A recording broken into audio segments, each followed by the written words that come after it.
So on the kind of the topic of the outlook, you mentioned a little bit earlier, New York is a resilient place. I think we track data on return to office or just basically people's cell phone data coming back into the cities.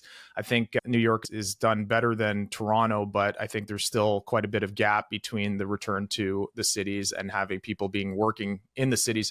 Do you think that is a trend that is going to be a permanent thing where people are in the city at work 3-4 times a week, or is it something that you think is going to bounce back to a certain threshold, maybe not pre-pandemic, but some sort of equilibrium that we're going to call the new normal? Yeah, I'm a big proponent of being in the office.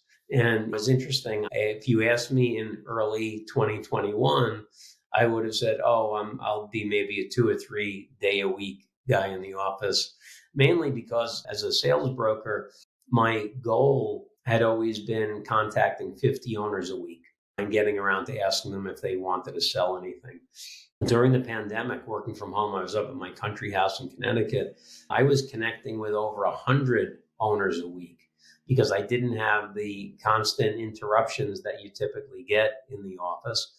But there are also benefits to those interruptions. And so I think that because of the productivity that I was gaining by working out of the office, I said, I'll go to the office 2, maybe 3 times a week. And what I found is as soon as we started to get back to the office, I'm now in the office 5 days a week. And I think part of that is, hey, it's hard to teach an old dog new trick. I have a comfort level. I'm still in a tie most days. So I feel comfortable there. But I think that for personal growth, I think particularly for younger people, it's very, very important to be in the office environment. I think you overhear things and get in the way of information. Maybe you're in the lunchroom, maybe you're getting a cup of coffee, but you overhear people talking about a deal and a question will come up or a term you never heard of will come up and you ask about that. So I think there are so many benefits to being in the office environment that I think people will want to get back to that.